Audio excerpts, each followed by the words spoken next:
facile allontanarsi, sai, se come te anche lui ha i suoi guai, ma quando avrai bisogno sarà qui, un amico è così, non chiederà né il come né il perché, ti ascolterà e si batterà per te, oh, e poi tranquillo ti sorriderà,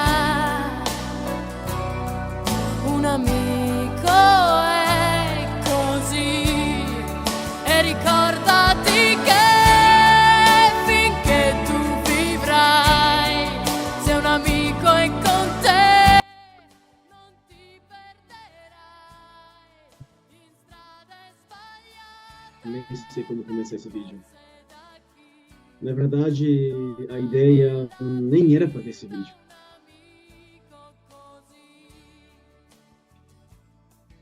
Era comemorar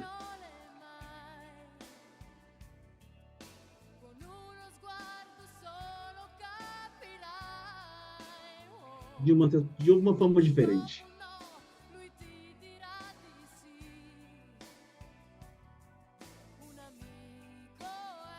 Em 2004, um pouco antes, eu estava procurando fãs de Laura Pausini em Araxá para formarmos um fã-clube, se conhecerem, pegarmos trocar figurinhas. E eu tinha espalhado alguns panfletos pelos lugares da cidade e nunca tinha gostado de nada. Mas até que então, em junho, hoje, 3 de junho, coincidentemente eu estou gravando esse vídeo, de 2004, eu recebi um telefonema do Fernando de uma loja chamada Sociedades, em Araxá. E ele me disse que tinha uma fã, que ele conhecia uma fã de Laura Pausini e tal, e que se eu quisesse conhecê-la, né? Porque ele sabia que eu estava procurando fãs de Laura na época. Eu comecei a procurar fãs de Laura porque em 2001 mandei uma carta para o fã-clube da Laura e recebi um e-mail, também em junho de 2001, praticamente este mês, eu ia completar 23 anos. Em 2002, em 2001, eu tornei sócio do fã-clube. Em 2002, eu recebi a carteirinha de sócio. Então, eu comecei a seguir a Laura a partir de então. Então, eu tenho 23 anos nisso. Então, em Araxá não conhecia ninguém. Então, apareceu essa oportunidade em junho de 2004, conhecer uma fã da Laura mesmo. Eu lembro que ele me ligou, perguntou se ele queria conhecer, eu falei que sim. Eu perdi para ele o telefone da Maria Badia, mas aí o que ele fez? Ele ligou para ela, né, perguntando se ele podia passar o telefone dela, né? E assim como e ela disse que sim, que ele podia passar o telefone e tal. Aí ele passou o telefone dela, aí eu liguei. Eu lembro que eu trabalhava na minha casa, tinha aquele videogame, eu fechei o estabelecimento e liguei para ela. Isso foi numa quinta-feira, na parte da manhã, eu acho que era umas 11h30, eu acho. Eu liguei para ela e começamos a conversar, e eu achando que, eu vou conhecer a fã da Laura, que deve ter tudo da Laura, né? CDs, DVDs, muita coisa da Laura. E, para minha surpresa, ela não tinha praticamente nada, a não ser um ou outro disco. E a gente se conheceu, a gente programou de se conhecer num sábado, aquele sábado, dia 5 de junho. E lá eu fui para casa dela. E aí começou a nossa amizade. 20 anos. Dia 5 de junho de 2004. A 5 de junho de 2024, 20 anos. Parece que foi ontem. Na verdade, basicamente todos os sábados eu ia para casa dela. A princípio era quase todos os sábados, depois mais esporádicos, primeiro porque a Maria Badia já era uma senhora, já tinha um filho, era casada, né? Ela tinha 20 anos mais do que eu, né? E eu lembro que Eu queria falar isso para ela, né? Olha, Maria Badia, hoje eu tenho a idade que você tinha quando a gente se conheceu. Mas não vou poder falar. Mas eu vou explicar por quê. Então, eu lembro que os sogros dela eram contra aí, era contra. Como que você vai receber um rapaz aqui na sua casa, uma mulher casada e tal, né? Eles viam isso com maus olhos. E eu lembro que ela falou com o marido dela falou que não tinha nenhum problema. E além do mais, ela não estaria sozinha em casa. A mãe dela, a dona Lázara, né, que eu tinha um carinho de chamar de minha avó, sempre estava lá, né? Eu lembro que eu ia sempre na casa e eu sempre primeiro conversava com a mãe dela para depois falar com ela, né? Então a nossa amizade começou por causa da Laura Pausini, e depois da Laura muita coisa foi acontecendo, a nossa amizade foi mudando. Assim, a Laura foi o pivô do nosso encontro, mas aí a amizade foi sair, foi abrangendo outras situações, outras coisas. A gente começou a se conhecer mais a vida particular e a nossa amizade foi se fortalecendo. Em 2004, eu comecei a ajudá-la a conseguir todos os CDs. A gente praticamente, o tempo que eu estava em Araxá até 2009, a gente conseguiu completar todos os CDs, tanto ela quanto eu, tínhamos todos os CDs da Laura. Eu consegui CDs para ela lá do Peru, né, umas trocas loucas que a gente fez. Ela não quis confiar no argentino para também comprar um CD da Argentina, né? Eu sim confiei e consegui. E a nossa amizade só foi crescendo. A gente, eu não me lembro como foi a despedida que a gente teve em 2006, porque quando eu fui para a Europa pela primeira vez, então eu não me lembro e eu não tenho como perguntar lá. Perguntar para ela como foi, né? Mas voltando em 2004, no final de 2004, eu recebi um telefonema da Carolina Leal, de São Paulo, perguntando se eu queria ir para São Paulo para conhecer a Laura. E eu disse que sim, não. E eu lembro que quando confirmaram que eu estaria lá para conhecer a Laura, eu liguei para a Maria Badia como um louco, falando, Maria Badia, tem uma coisa importante para te contar. Eu vou conhecer a Laura, eu vou estar com a Laura agora em dezembro, né? Eu vou esse sonho que eu achava que era o mais impossível, o mais difícil. E foi praticamente o primeiro, né?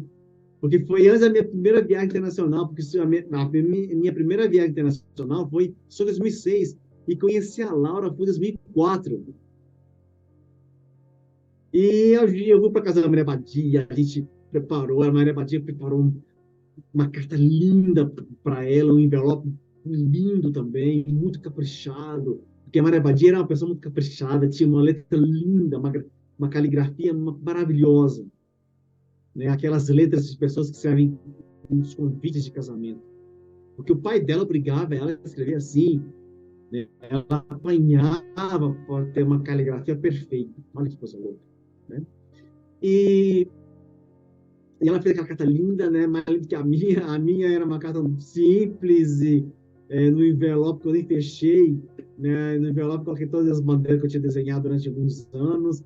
Minha camisa do Corinthians autografada, que eu tinha feito uma promessa, se um dia eu conhecesse a Laura Pausini, eu daria a camisa autografada para Laura. E eu cumpri, né? Às vezes eu fico assim, gente, por que eu fiz isso? Né? Mas já foi. Eram outros tempos. Eu podia ter colocado a camisa num quadro, né? Depois vendendo no leilão. Aí eu lembro que eu fui lá entregar para a Laura pegou, achou bonita o envelope, né? E falei para assim, Laura,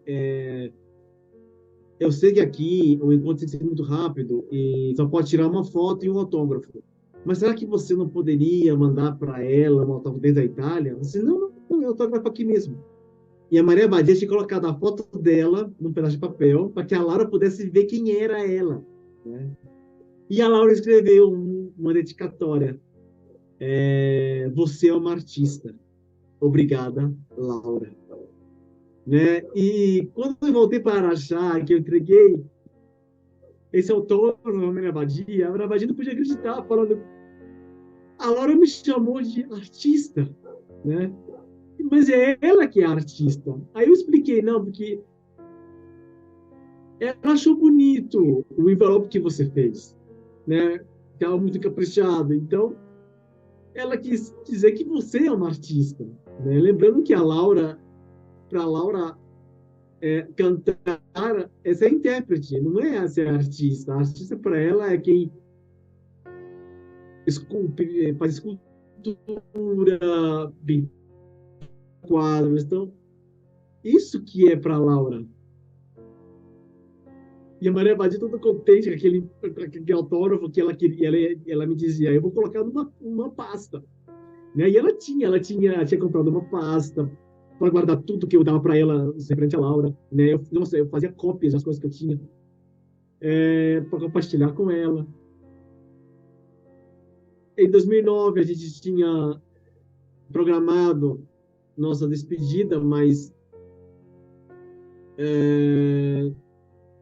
as coisas saíram diferentes do que a gente tinha programado, porque ela sabia que eu vinha para o México, porque eu tinha conhecido o Luiz, eu ia ficar aqui com ele.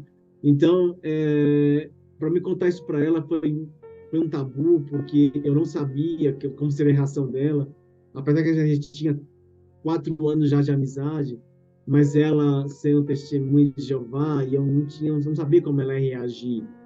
Né? Mas eu não consegui falar. Eu lembro que a minha amiga Fernanda, que é lésbica, né, que também se abriu comigo, também me abri com ela me dizia, como é que você vai contar para a Maria Badia? Eu falei assim, não sei. Né? Eu lembro que um dia a gente se estressou por telefone, e a Maria Badia, eu acabei de desligar o telefone, não queria mais falar com ela, e ela me retornou a ligação, falando assim, olha, você não fala nada, eu vou falar, apenas escute. E ela começou a falar, ela falava, ela sabia, eu sei porque você está assim, por causa daquela pessoa do México, né, aquele seu amigo. Então, depois daquele telefonema que ela me disse, ela me fez, eu fui para casa dela, a gente conversou, eu contei para ela sobre o Luiz, tudo que eu estava passando. E ela me disse, por que você não contou isso antes? Eu estava carregando uma coisa há mais de um ano e eu não tinha com quem compartilhar isso. Eu comecei a compartilhar com a Maria Badia, mas já no finalzinho, quase da metade de 2009 para o fim. E quando eu fui na casa dela para se despedir, que seria meu último dia em Araxá, praticamente, no dia 12 de dezembro de 2009, ela, em vez de falar, e como é que tá o Luiz e tal, ela diz apenas o dito cujo. Eu não gostei da forma que ela falou dito cujo, eu queria que ela falasse o nome. Né? E ela dizendo que, não, eu falei dito cujo porque eu não queria que se dispor, né, que as pessoas aqui da minha casa ouvissem eu falar o nome dele e tal. Então, aquilo dito cujo eu não gostei, e aí começamos a discutir coisas estúpidas.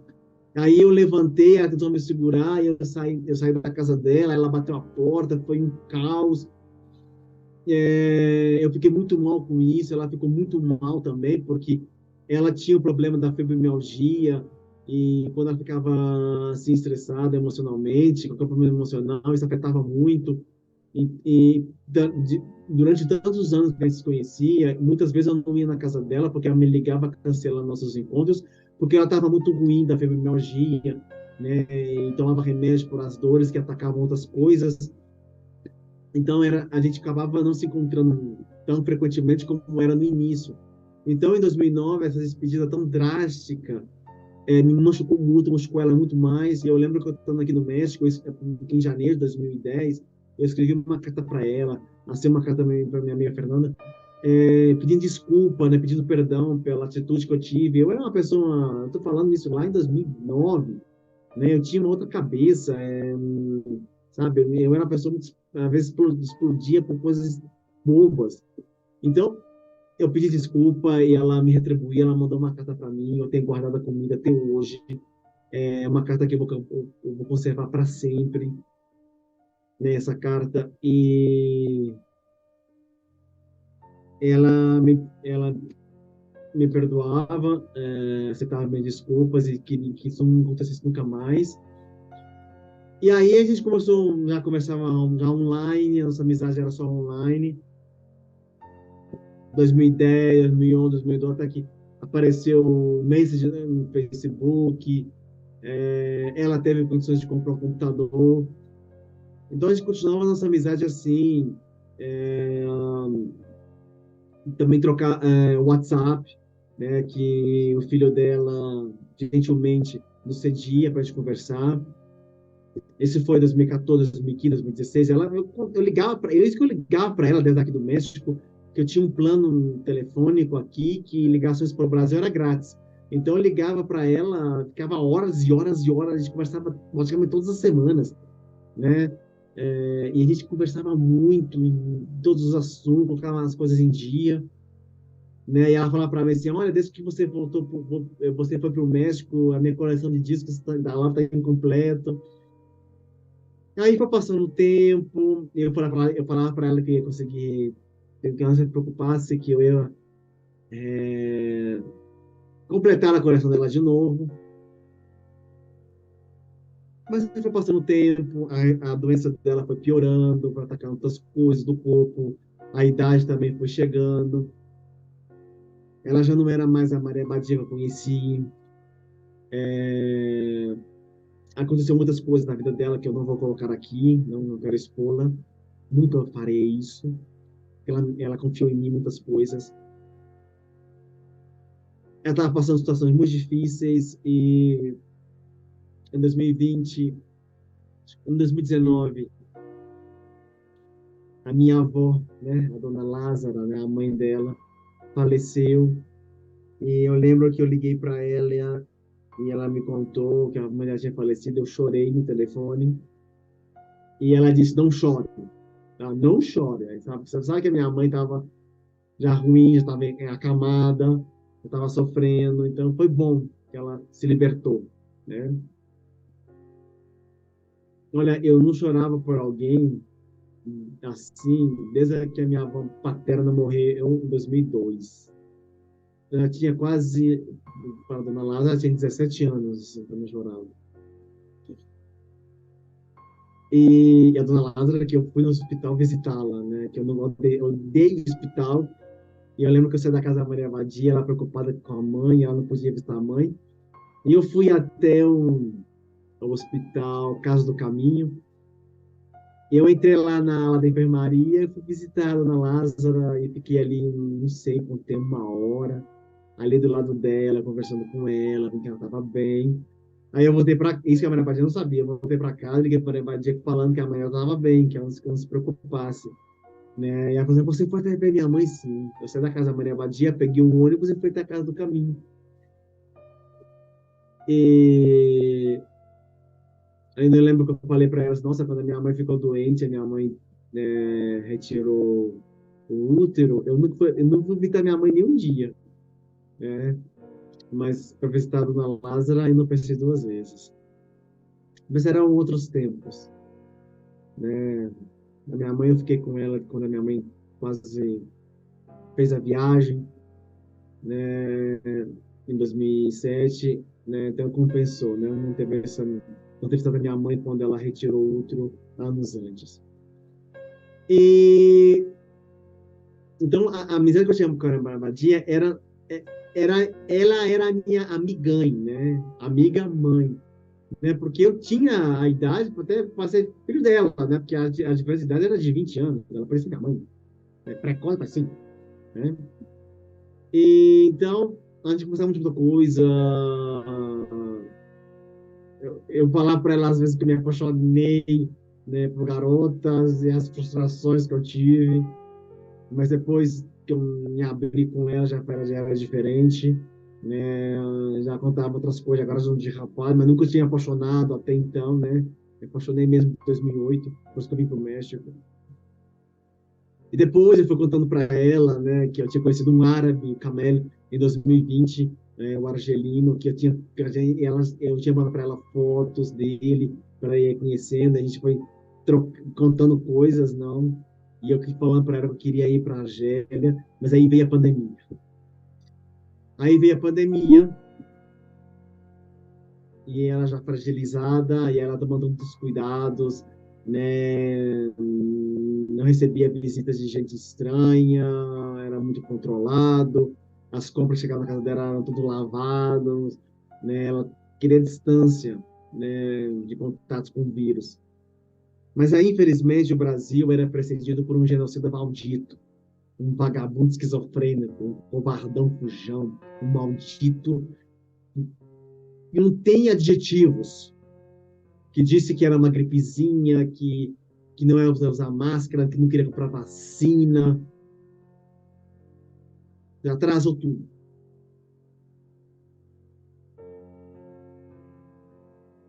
A minha amiga tinha tomado as vacinas da tarde, mas tomou.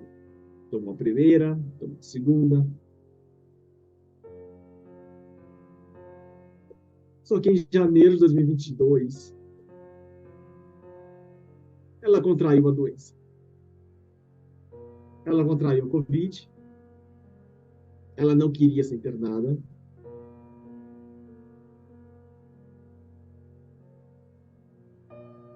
E ela só foi porque a cunhada dela viu ela muito mal, já no raciocinando.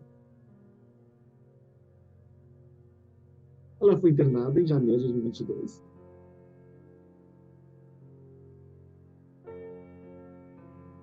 Eu não sabia que ela estava doente.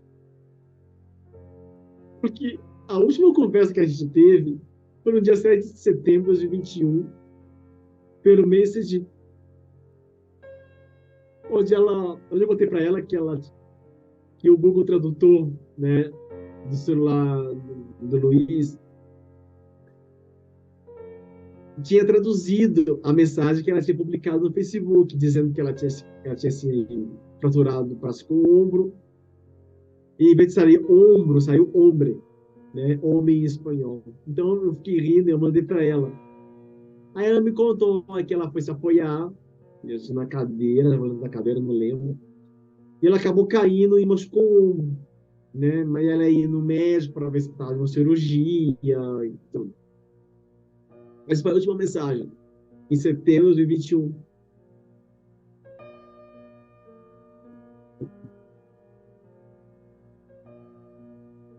E ela falava, me perguntava sempre, quando é que você vem? Quando é que você vem? Que a gente vai se encontrar, a gente vai fazer uma tarde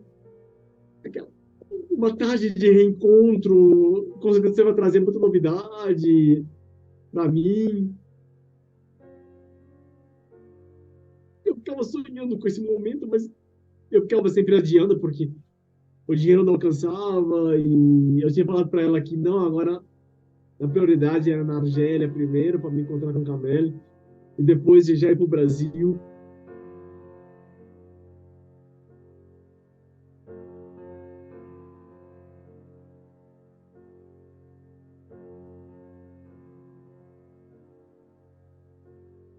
Aí chegou janeiro de 2022, ela ficou doente, ninguém me contou. Aí, 1º de fevereiro, eu estava aqui em casa, na cozinha, sentado na mesa, tranquilo. Eu não lembro o que eu estava fazendo, eu estava bem. Aí a cunhada dela me mandou uma mensagem. Eu não sei se você sabe,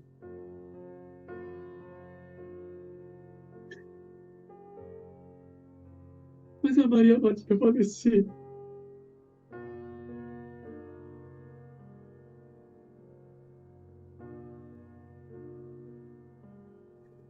Por causa da pandemia.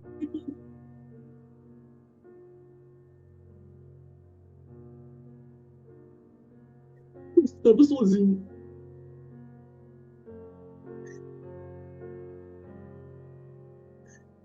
Eu pensei que era uma brincadeira de bom gosto.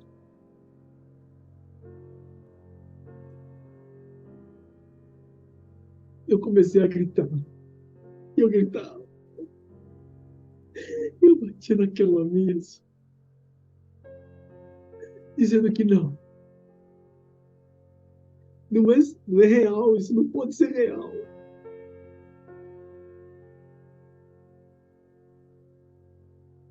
A minha amiga ainda morreu.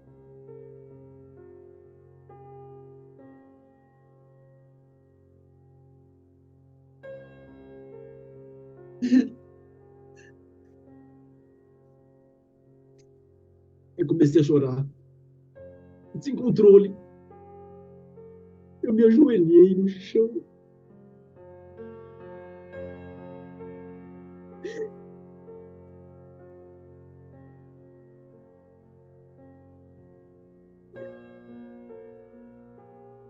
Eu ficava tão mal por alguém assim, desde que minha avó materna faleceu em 95.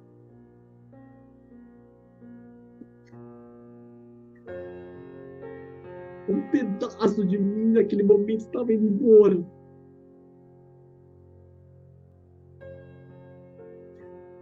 Por que eu ia compartilhar mais coisa? Eu tinha ela como uma confidente.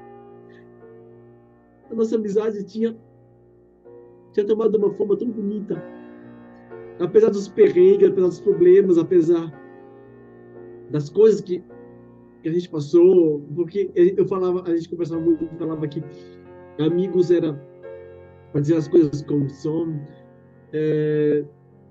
Sempre tem que brigar, a gente briga, mas a gente sempre se reconcilia. Por isso a gente tinha sempre a música da Laura, Una amiga é così, né? Um amigo é assim, porque era um laço de amizade. E da música que ela mais amava, que era Dove sei, né? Onde você está. Que eu lembro que no primeiro dia que eu fui na casa dela, que eu levei o CD, ela colocou essa música e achou tão bonita que ela gravou um lado inteiro de uma fita cassete com a mesma música. Das vezes a vez que ela lavou no CD e descolou do Tratoimara, descolou assim no centro do CD, assim, um adesivo. Ela ficou desesperada, dizendo que não, eu vou te comprar de CD, eu vou te comprar de CD. E eu falei assim, não esquenta com isso não. Tantas lembranças e tantas coisas que a gente queria conversar e eu sinto que ficou incompleto.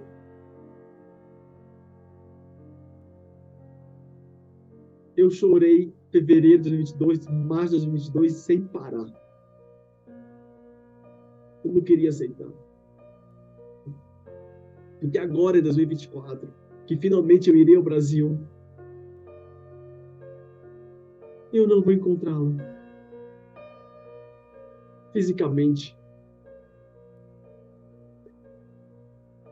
Só quem teve uma amizade sincera e verdadeira durante tanto tempo sabe o que eu estou dizendo. Como perder alguém assim dói. A nossa amizade durou 17 anos. Quase 18, faltou pouco para completar 18 anos. Mas eu continuo contando, porque a nossa amizade será eterna. Eterna. Ai, como eu lamento que eu não tenho uma gravação dela. Da voz, um vídeo. Acho que eu queria fazer isso em pessoa. Uma selfie. Porque quando eu estava em Araxá, eu não tinha um celular como tenho hoje. Assim, um smartphone. Não. Lá em 2009. E aí, quando a gente conversava pelo WhatsApp, eu nunca fiz uma chamada de vídeo com ela. Eu não sei por quê. Tem coisas que eu fico pensando, por que não fiz? Por quê? Por quê? Porque a gente acha que a outra pessoa é eterna. Então a gente pode esperar, não é hoje, amanhã, depois de amanhã, mas não é. A vida é finita. E prova da forma mais dura.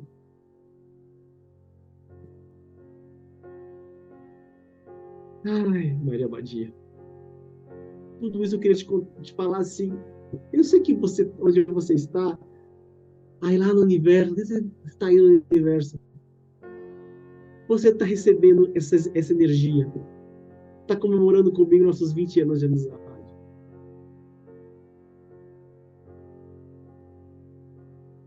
Eu vou contar para vocês uma coisa. Eu sonhei com ela pouco depois que ela tinha ido embora.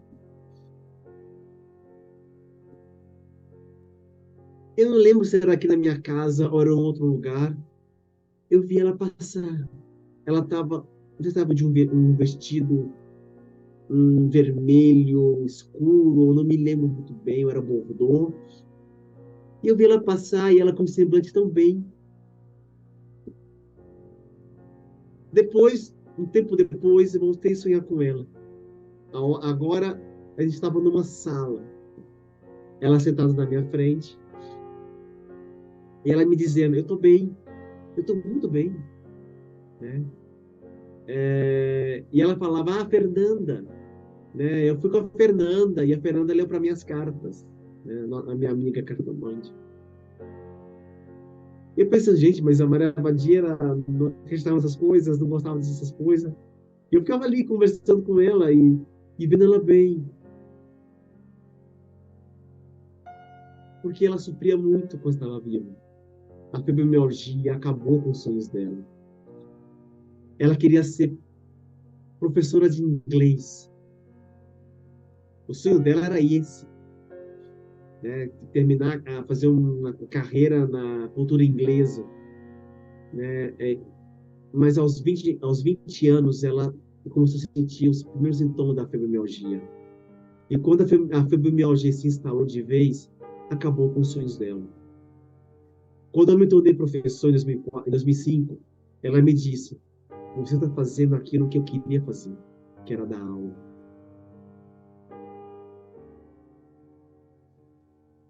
Então ela sofria muito primeiro com as dores, e com as dores ela não podia fazer muita coisa, e quando ela não podia fazer muitas coisas, isso afetou o emocional.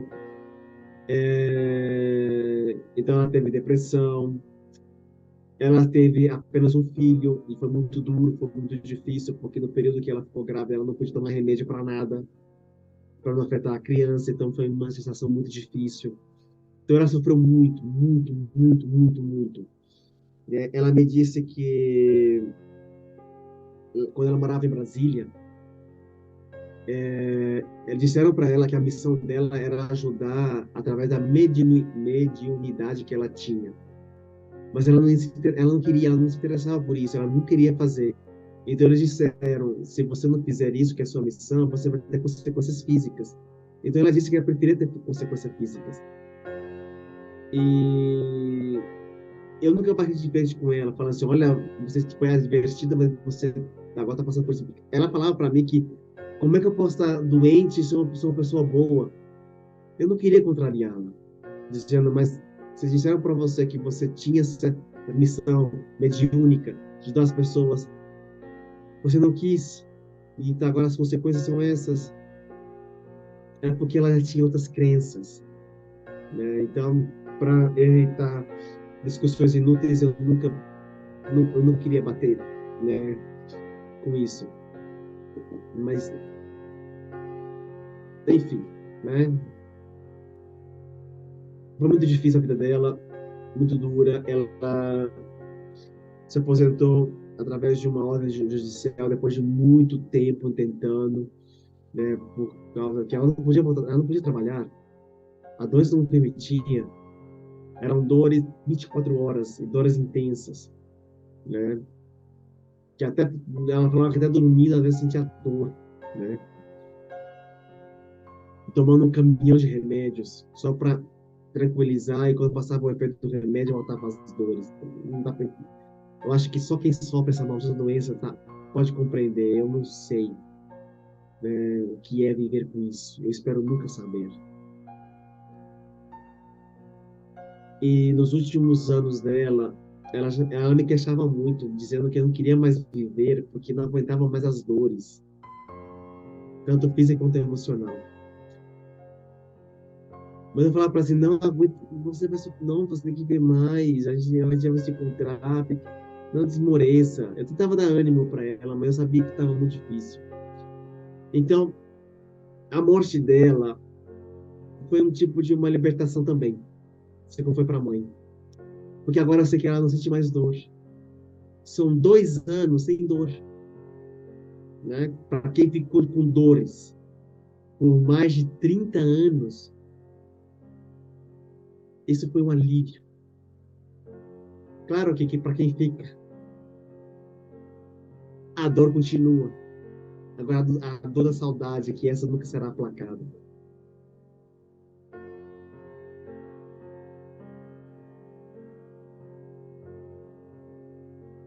Mas eu sei que ela tá bem.